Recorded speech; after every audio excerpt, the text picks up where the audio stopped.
যখন ভারত তার মিশন চন্দ্রযান-3কে চাঁদের মাটি পর্যন্ত নিয়ে যাওয়ার প্ল্যান করেছিল, তখন রাশিয়াও 47 বছর পর আবারও একবার নিজের মুন মিশন লঞ্চ করে। একই সময়ে দুই মিত্র দেশের একসঙ্গে করা এই লঞ্চ গোটা বিশ্বতে এখন চর্চার মূল বিষয় হয়ে দাঁড়িয়েছে। এখন এই বিষয় নিয়ে আলাদা আলাদা মন্তব্য উঠে আসছে। কার মিশন সফল হবে, কে আগে চাঁদে ল্যান্ড করবে, আর এই সবের মধ্যে ভারত একটা বড় তথ্য দিয়ে দিয়েছে আর তার মিত্রদেশকে মুন মিশন লঞ্চের জন্য শুভ কামনাও জানিয়েছে। ইসরো টুইটারে রাশিয়াকে শুভেচ্ছা জানায়। ইসরো লিখেছে, লুনা 25 এর সফল উৎক্ষেপণের জন্য রসকসমসকে জানাই শুভেচ্ছা। আমাদের মহাকাশ অভিযানে একই সাথে দুই মিত্র দেশের সাক্ষাৎ হওয়া ওয়ান্ডারফুল ব্যাপার। চন্দ্রযান-3 এবং লুনা 25 নিজেদের লক্ষ্যকে পূরণ করুক, এই দুই মিশনের জন্য শুভ কামনা রইল। বলে রাখি, 11ই আগস্ট ভোর 4:40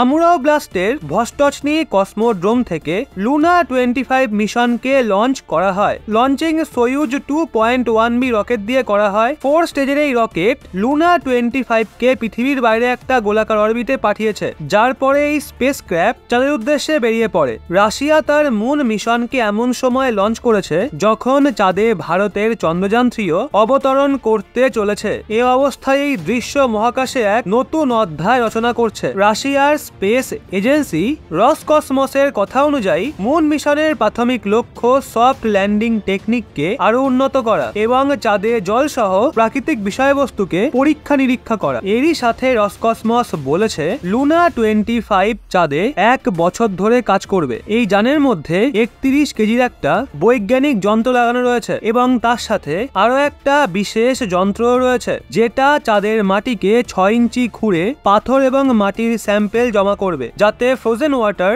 মানে জমে থাকা জলের সন্ধান করা যেতে পারে। ভবিষ্যতে যখন মানুষ চাঁদে বেস তৈরি করবে, তখন যাতে সেখানে জলের ব্যবস্থা করা যায়। বলে রাখি, রাশিয়ার লুনা 25 এর ল্যান্ডার 5 দিনের যাত্রা করে চাঁদের অরবিটে পৌঁছাবে। তারপরে চাঁদের চারিদিকে 5 থেকে 7 দিন ঘুরতে থাকবে। 22 বা 23 আগস্ট নাগাদ লুনা 25 ও চন্দ্রপৃষ্ঠে অবতরণ করতে পারে। এবং অন্যদিকে ভারতের অনুমান রয়েছে যে 23 আগস্ট সন্ধ্যা 5:47 চন্দ্রযান-3 চাঁদের দক্ষিণ মেরুর দিকে ল্যান্ড করবে। আর এর পরই ভারত, আমেরিকা, রাশিয়া এবং চীনের পরে এমনটা করা বিশ্বের চতুর্থ দেশ হয়ে যাবে। রাশিয়ার ল্যান্ডার নামবে 68-69 ডিগ্রি দক্ষিণ মেরুতে, সেখানে ভারতের ল্যান্ডার নামবে আরো এক্সট্রিম সাউথ পোল 70 ডিগ্রি দক্ষিণ মেরুতে। দুটো মিশনই সফল হোক এই কামনা করি। সাউথ পোলে সব থেকে এক্সট্রিম এরিয়ায় নামা ভারত প্রথম দেশ হলেও চন্দ্রযান-3 আগে ল্যান্ড করলে চাঁদের দক্ষিণ মেরুতে নামা ভারত প্রথম দেশ হলে